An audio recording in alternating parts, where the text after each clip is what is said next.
আসসালামু আলাইকুম প্রিয় দর্শক সবাই কেমন আছেন? চলে আসলাম আগামীকাল 28শে নভেম্বরের গুরুত্বপূর্ণ আবহাওয়ার আপডেট নিয়ে। এই মুহূর্তে আমরা দেখতে পাচ্ছি মধ্য বঙ্গোপসাগরে ব্যাপক আকারে মেঘমালা সৃষ্টি হচ্ছে এবং এখান থেকে মেঘ ধীরে ধীরে বাংলার দক্ষিণের উপকূলীয় অঞ্চল দিয়ে প্রবেশ করতে দেখা যাচ্ছে।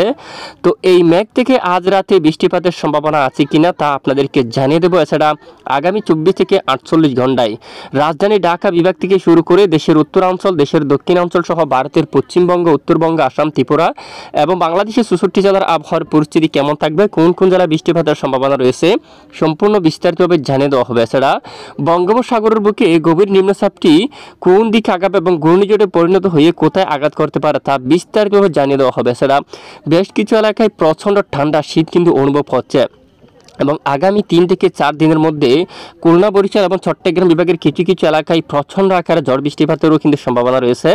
তো ভিডিওটি শেষ পর্যন্ত দেখুন, তো অবশ্যই আমরা জানিয়ে দেব। তো এই মুহূর্তে নজর করুন বর্তমান স্যাটেলাইট ইমেজের উপর। তো দেখুন এই মুহূর্তে আমরা দেখতে পাচ্ছি মধ্য বঙ্গোপসাগরে ব্যাপক আকারে মেঘমালা কিন্তু সৃষ্টি হচ্ছে। দেখুন এখানে ভারী মেঘ কিন্তু জমা রয়েছে অলরেডি এবং এখান থেকে মেঘের অংশ ধীরে ধীরে চারদিকে কিন্তু ছড়িয়ে যাচ্ছে এবং এখান থেকে কিছুটা মেঘের অংশ একেবারে এই যে দেশের উত্তরাঞ্চলে প্রবেশ করেছে, এখানে পশ্চিমবঙ্গের উপর দিয়া বাংলাদেশের দক্ষিণের উপকূলীয় অঞ্চল দিয়ে কিন্তু কিছুটা মেঘ কিন্তু প্রবেশ করতে দেখা যাচ্ছে। বিশেষ করে খুলনা বিভাগের কিছু কিছু এলাকায় সামান্য মেঘের আনাগোনা রয়েছে।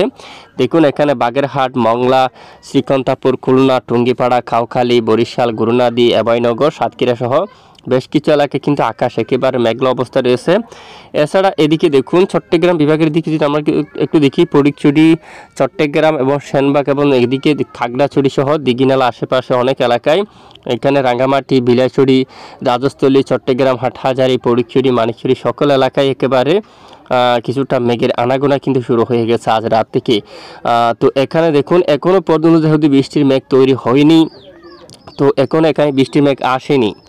তো আগামী 24 ঘন্টার মধ্যে বৃষ্টিপাতের সম্ভাবনা কিন্তু রয়েছে। আবহাওয়ার মডেল থেকে সতর্কবার্তা কিন্তু দেওয়া হয়ে গেছে, অলরেডি আবহাওয়া অধিদপ্তর থেকেও কিন্তু সতর্কবার্তা কিন্তু দেওয়া হয়ে গেছে। তো আজ রাতে বেশ কিছু এলাকায় আকাশ মেঘের আনাগোনা এবং দক্ষিণের উপর বেশ কিছু এলাকায় আকাশ একেবারে মেঘলা থাকতে পারে। খুলনা বিভাগ, বরিশাল বিভাগ, চট্টগ্রাম বিভাগের অধিকাংশ এলাকায় সামান্য মেঘের আনাগোনা থাকতে পারে। এছাড়া আগামী 24 ঘন্টায় খুলনা, বরিশাল, চট্টগ্রাম বিভাগের কিছু কিছু এলাকায় হতে পারে বিক্ষিপ্ত আকার ঝড় বৃষ্টি। এবং এদিকে দেখুন এখানে এই যে খড়গপুর, তারপর কোলাঘাট, আরামবাগ, চন্দননগর, কলকাতা, শান্তিপুর, বাঁকুড়া, বর্ধমান, চাকুলিয়া, জামশেদপুর সহ বেশ কিছু এলাকায় একেবারে আংশিক মেঘের আনাগোনা কিন্তু শুরু হয়ে গেছে। আপাতত উত্তরাঞ্চলের আকাশ কিন্তু পরিষ্কার রয়েছে, বৃষ্টির মেঘ কিন্তু নেই। রংপুর, তারপর এদিকে ময়মনসিংহ, সিলেট, শিলং এবং উত্তর গোলাপাড়া, আলিপুরদুয়ার, শিলিগুড়ি, দার্জিলিং আংশিক মেঘলা এবং এখানে বেশ কিছু এলাকায় আকাশ কিন্তু পরিষ্কার রয়েছে। আপাতত বৃষ্টিপাত হওয়ার মতো সম্ভাবনা কিন্তু দেখা যাচ্ছে না। তো চলে যাচ্ছি আমরা সরাসরি মেঘলা মোডে। তো এরপরে বৃষ্টিবাহী মোড আমরা যাব। তো আগামী 3 দিনের মধ্যে বৃষ্টিপাতের সম্ভাবনা রয়েছে। আগামীকাল বৃহস্পতিবার 28শে নভেম্বর থেকে আবহাওয়ার অনেকটাই পরিবর্তন লক্ষ্য করা যাচ্ছে। দক্ষিণাঞ্চলের বেশ কিছু এলাকায় বিকেল থেকে রাতের মধ্যে আকাশ মেঘলা হবে, সাথে বিক্ষিপ্ত বজ্র বিদ্যুৎ সহ বৃষ্টিপাত থাকার সম্ভাবনা কিন্তু রয়েছে। এখানে অনেক এলাকায় মহেশখালী থেকে শুরু করে চকরিয়া, তারপর এখানে এই যে সাতকানিয়া, তারপর রোয়াঙ্গাছড়ি থেকে শুরু করে রাজস্থলী, বিলাইছড়ি এই এলাকার দিকে, রাঙ্গামাটি, হাটহাজারী, মানিকছড়ি, তারপরে এখানে দেখুন আরও অনেক এলাকায় মাঝারি থেকে ভারী বৃষ্টিপাতের সম্ভাবনা রয়েছে আগামী 28শে নভেম্বর থেকে। এবং বাংলাদেশের দক্ষিণের এখানে বেশ কিছু এলাকায় আকাশ মেঘলা থাকবে, ভোলা, বরিশাল, কাউখালী, জিয়ানগর, তারপর এদিকে দেখুন মঠবাড়িয়া, মংলা, বাগেরহাটের উপর প্রচুর মেঘ জমতে পারে। এখানে প্রচণ্ড আকাশ মেঘলা হবে। বেতাগী অঞ্চল, মঠবাড়িয়া, পটুয়াখালী, ধুমকি এই এলাকার দিকে, ঝালুকাঠি, তারপর এদিকে এখানে রয়েছে আরও দেখুন নাজিরপুর এই এলাকায়, তারপর ওয়াজিপুর এই সকল এলাকার দিকে এবং বরিশালের দিকে আশেপাশে বেশ কিছু এলাকায় পার্শ্ববর্তী ভোলা, দৌলতখানা, তারপর এদিকে মেহেন্দিগঞ্জ থেকে শুরু করে মতিরহাট থেকে শুরু করে জাকচিন এই এলাকায়, রায়পুরের দিকে ফরিদগঞ্জ এবং এদিকে দেখুন আরও সোনামুড়ি এই এলাকায়, চৌমোহনী, নোয়াখালী, এই যে এখানে সকল এলাকায় আকাশ প্রচণ্ড মেঘলা সাথে মাঝারি থেকে ভারী বৃষ্টিপাত থাকার সম্ভাবনা রয়েছে। এবং চট্টগ্রাম বিভাগের হাটহাজারী, রাজস্থলী, বিলাইছড়ি, রাঙ্গামাটি এদিকে দেখুন ফটিকছড়ি উপজেলা, এখানে আকাশ মেঘলা প্রচণ্ড আকারের সাথে বৃষ্টিপাত হতে পারে। রাঙ্গামাটি থেকে শুরু করে পার্শ্ববর্তী এখানে বেশ কিছু এলাকায় আকাশ মেঘলা সাথে মাঝারি থেকে ভারী বৃষ্টিপাত থাকতে পারে। এছাড়া একেবারে এখানে বঙ্গোপসাগরে কিন্তু ভারী বৃষ্টিপাত থাকতে পারে, মাঝারি থেকে ভারী বৃষ্টি। দেখুন আগামী বৃহস্পতিবার থেকে এবং শুক্রবার 29শে নভেম্বর থেকেও কিন্তু দক্ষিণের বেশ কিছু এলাকায় ভারী বৃষ্টির মেঘ কিন্তু প্রবেশ করবে, সাথে প্রচণ্ড আকার বৃষ্টিপাত হতে পারে। এখানে চট্টগ্রাম বিভাগের অধিকাংশ এলাকায় আকাশ মেঘলা থাকবে। এছাড়া এদিকে মঠবাড়িয়া, পথরঘাটা সহ এদিকে দেখুন অনেক এলাকায় এখানে বরিশাল বিভাগের দক্ষিণাঞ্চল, খুলনা বিভাগের দক্ষিণাঞ্চল, এছাড়া সুন্দরবন যে সমুদ্র অঞ্চলের দিকে এখানে বৃষ্টিপাত থাকবে মাঝারি থেকে ভারী। চরপেশন, লালমোহন, বুরহানুদ্দিন, মেহেদিগঞ্জ, তারপর খোলাপাড়া এই অঞ্চল দিয়ে হাতিয়া এদিকে আকাশ মেঘাচ্ছন্ন, পার্শ্ববর্তী অঞ্চলে বৃষ্টিপাত থাকতে পারে। এবং 29শে নভেম্বর এখানে চট্টগ্রাম বিভাগের অনেক এলাকায় হালকা বৃষ্টিপাত থাকতে পারে, তবে খুলনা এবং বরিশাল বিভাগের দক্ষিণের অনেক এলাকায় মাঝারি থেকে ভারী বৃষ্টিপাতের সম্ভাবনা কিন্তু রয়েছে।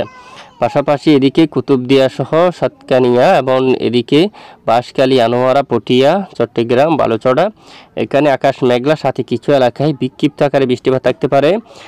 28 তারিখ থেকে 29 এবং 30 এই 3 দিনের মধ্যে দক্ষিণের উপকূলীয় অঞ্চলের বিভিন্ন এলাকায় বৃষ্টিপাতের সতর্কতা কিন্তু অলরেডি লক্ষ্য করা যাচ্ছে। এবং এদিকে 30শে নভেম্বর আরও একটি ভারী মেঘ জমতে দেখা যাচ্ছে হালদিবাড়ির দিকে, হালদিবাড়ি, তারপর এদিকে গঙ্গাসাগর, তারপর নামখানা অঞ্চলের দিকে কাকদ্বীপ, তারপর এখানে রয়েছে আরও হালদিয়া সহ তারপর কুলপি, এই সকল এলাকার দিকে আকাশ মেঘলা। দক্ষিণের বেশ কিছু এলাকায় ভারী বৃষ্টিপাতের সম্ভাবনা রয়েছে। এখানে দক্ষিণের বেশ কিছু এলাকায় মাঝারি থেকে ভারী বৃষ্টিপাত থাকার সম্ভাবনা রয়েছে।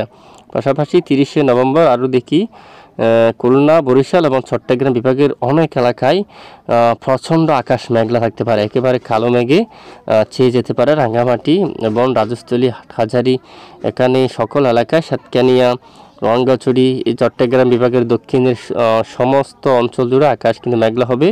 চকরিয়া, কুতুবদিয়া, মহেশখালীর দিকেও এবং দক্ষিণের আরও বেশ কিছু এলাকা জুড়ে আকাশ মেঘলা হবে, সাথে হালকা ঝিরিঝিরি বৃষ্টি। খুলনা, বরিশাল এখানেও আকাশ অনেকটাই মেঘাচ্ছন্ন থাকবে। তখন কিন্তু উত্তরাঞ্চলের আকাশ কিন্তু পরিষ্কার থাকতে পারে। আপাতত ঢাকা বিভাগ থেকে শুরু করে উত্তরে ময়মনসিংহ, কিশোরগঞ্জ, মাদাম, বিশনবাপুর, সিলেট, তারপর একেবারে উত্তরে বেশ কিছু এলাকায় আকাশ পরিষ্কার থাকার সম্ভাবনা রয়েছে। এদিকে রাজীবপুর, শিলিমারি অঞ্চল, তারপর লালমনিরহাট, রংপুর, পীরগঞ্জ, তারপর সাইদপুর, তারপর ঝলঢাকা, দেবীগঞ্জ সহ বোদা, পঞ্চগড় সহ এখানে জলপাইগুড়ি, ধূপগুড়ি এখানে কিন্তু আকাশ পরিষ্কার থাকবে। কোচবিহার, আলিপুরদুয়ার এখানে অনেক এলাকায় কিন্তু আকাশ একেবারে পরিষ্কার থাকার সম্ভাবনা রয়েছে। পাশাপাশি পশ্চিমবঙ্গের দক্ষিণের বেশ কিছু এলাকায় আকাশ মেঘলার সাথে এই যে হালকা বৃষ্টি, তবে উত্তর দিকে আকাশ পরিষ্কার থাকতে পারে। আরামবাগ, বাঁকুড়া, বর্ধমান, দুর্গাপুর, পুরুলিয়া এবং পুরুলিয়ার আশেপাশে অঞ্চল, বাঁকুড়ার আশেপাশে অঞ্চলে, দুর্গাপুরের পার্শ্ববর্তী বিভিন্ন এলাকায় আকাশ একেবারে পরিষ্কার থাকতে পারে। আপাতত বৃষ্টিপাতের তেমন সম্ভাবনা নেই, তবে রবিবার 1 ডিসেম্বর নাগাদও দেশের বিভিন্ন এলাকায় কিন্তু বৃষ্টিপাতের সম্ভাবনা কিন্তু উঠে আসছে। এখানে তখন কিন্তু হালদিবাড়ি থেকে শুরু করে একেবারে দক্ষিণের বেশিরভাগ এলাকায়, এখানে দক্ষিণের বেশ কিছু এলাকায় তখন মাঝারি থেকে ভারী বৃষ্টিপাতের সম্ভাবনা কিন্তু রয়েছে। কলাপাড়ার দিকে, মঠবাড়িয়া এবং লালমোহন এবং এর পার্শ্ববর্তী অঞ্চলে মেঘলা, সাথে বৃষ্টিপাত। বরিশাল এদিকে দেখুন কাউখালী, বাগেরহাট, টঙ্গিপাড়া, গুরুনাদি এই সকল এলাকায়, মঠবাড়ি যে মাদারীপুর, তারপর রায়পুর অঞ্চলে, তারপর এখানে সমোহনী, লাকসাম, কুমিল্লা সহ, তারপর এদিকে বেলুনিয়া এবং এখানে কাকড়াছড়ি সহ দিঘিনালা এখানে সবটুকু এলাকায়, ফটিকছড়ি উপজেলা, তারপর চট্টগ্রাম এখানে কিন্তু আকাশ মেঘলা থাকবে প্রচণ্ড আকারে, মাঝারি থেকে ভারী বৃষ্টিপাত থাকবে। চকরিয়া, কুতুবদিয়া, থানচি, মহেশখালী এই এলাকায় কিন্তু আকাশ প্রচণ্ড মেঘলা থাকতে পারে। মূলত রবিবার 1 তারিখ নাগাদ কিন্তু আকাশ প্রচুর মেঘলা, সাথে বিক্ষিপ্ত আকারে বৃষ্টিপাত থাকার সম্ভাবনা। এবং সোমবার 2 তারিখ থেকে আবহাওয়ার অনেকটাই পরিবর্তন লক্ষ্য করা যাচ্ছে, মেঘ বৃষ্টিপাত কিন্তু অনেকটাই কেটে যাচ্ছে দেখুন। আর ইতিমধ্যে ঘূর্ণিঝড়ের পূর্বাভাস আমরা একটু যাচ্ছি। একেবারে দক্ষিণ বঙ্গোপসাগরে, দক্ষিণ পশ্চিম বঙ্গোপসাগর অবস্থান করছে নিম্নচাপটি, যেটি ধীরে ধীরে শক্তি বাড়াচ্ছে। বর্তমান যদি আমরা একটু দেখি বাতাসের গতিমাত্রা, এখানে দেখুন একেবারে 47 অথবা প্রায় 66 কিলোমিটার পর্যন্ত সর্বোচ্চ দমকা বা জড়ো হাওয়া আকারে রয়েছে। এবং এটি ধীরে ধীরে আরও কিছুটা শক্তি বাড়িয়ে এই যে আরও একটি বিশাল বড় একটি আকৃতি নেবে, বড় একটি ঘূর্ণ করে আকৃতি নেবে এবং সরাসরি তাণ্ডব লীলা চালাবে। এখানে শুক্রবার 29 তারিখ পর্যন্ত সমুদ্রে কিন্তু দেখা যাচ্ছে আরও শক্তিশালী হয়ে সাধারণত একটি ঘূর্ণিঝড় হয়ে চেন্নাই, পুদুচেরি, এই অঞ্চল আঘাত করতে পারে। চেন্নাই, পুদুচেরি থেকে যে তামিলনাড়ুর উপকূলীয় অঞ্চল দিয়ে এই ঘূর্ণিঝড় কিন্তু আঘাত করার সম্ভাবনা কিন্তু থাকবে। দেখুন এই ঘূর্ণিঝড়ের প্রভাবে এখানে সাগর খুবই উত্তাল থাকতে পারে এবং মধ্য বঙ্গোপসাগরে কিছুটা দমকা আকার ঝোড়ো বাতাস কিন্তু বইতে পারে এবং এই ঘূর্ণিঝড়ের প্রভাবে দক্ষিণের উপকূলীয় অঞ্চলে বৃষ্টির মেঘ প্রবেশ করতে পারে হালকা, যার কারণে পরবর্তী 3 দিনে বিক্ষিপ্ত বজ্রসহ বৃষ্টিপাতের পূর্বাভাস দিয়েছে অলরেডি আবহাওয়া অধিদপ্তর। ইতিমধ্যে যদি আমরা একটু পরের 4 দিনের আবহাওয়ার বৃষ্টিবাহী মোডটা যদি দেখি, পরের 4 দিনের মধ্যে কিন্তু একটি বৃষ্টিপাতের পরিবেশ কিন্তু দেখা যাচ্ছে বেশ কিছু এলাকা জুড়ে। দেশের দক্ষিণাঞ্চলের বিভিন্ন এলাকায় কিন্তু বৃষ্টিপাত থাকার একটি পরিবেশ কিন্তু রয়েছে।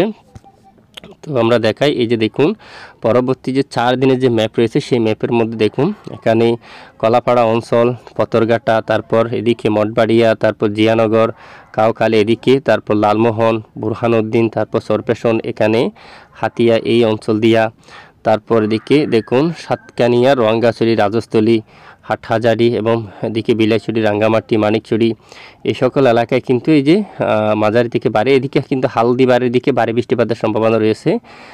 এখানে হালদিবাড়ির দিকে এবং সমুদ্রের যে এখানে কিন্তু মাঝারি দিকে একেবারে ভারী বৃষ্টিপাত থাকতে পারে। তো দেখুন তো আগামী 3 থেকে 4 দিনের মধ্যে বেশ কিছু এলাকায় ধেয়ে আসতে চলছে ভারী বৃষ্টি। আর তাপমাত্রা কত ডিগ্রি সেলসিয়াসের গড়ে নামছে একটু যদি আমরা দেখি, দেখুন আগামীকাল যদি দেখি বৃহস্পতিবার সর্বনিম্ন তাপমাত্রা কেমন থাকতে পারে। দেখুন এখানে বেশ কিছু এলাকায় তাপমাত্রায় কিন্তু 17-16 ডিগ্রি সেলসিয়াস গড়ে থাকতে পারে। তবে আগামীকাল বর্ষাকাল চট্টগ্রাম বিভাগের অধিকাংশ এলাকায় 17 থেকে 18 ডিগ্রি সেলসিয়াসের গড়ে তাপমাত্রা পার থাকতে পারে। আর এদিকে রায়পুর, হাজীগঞ্জ থেকে শুরু করে মাদারীপুর, গুরুনাদি, মকসুদপুর এই সকল এলাকায় কিন্তু 16 ডিগ্রিতে থাকবে। গোপীনাথপুর, মকসুদপুর, তারপর এদিকে ফরিদপুর, দোহার, নাগারপুর, পাবনা এই সকল এলাকায় কিন্তু দেখুন এখানে 16-17, তারপর ময়মনসিংহ এই এলাকায় কিন্তু দেখুন এখানে এই যে 15 এবং এদিকে ফুলপুরে কিন্তু 15 ডিগ্রিতে তাপমাত্রা থাকতে পারে একেবারে দোহার। তারপরে এখানে দেখুন এখানে নালিতাবাড়ি সহ এখানে তাপমাত্রা একেবারে 15 ডিগ্রি সেলসিয়াসের ঘরে কিন্তু নেমে যাচ্ছে এবং অনেকটাই ঠান্ডা শীত কিন্তু অনুভব হতে পারে।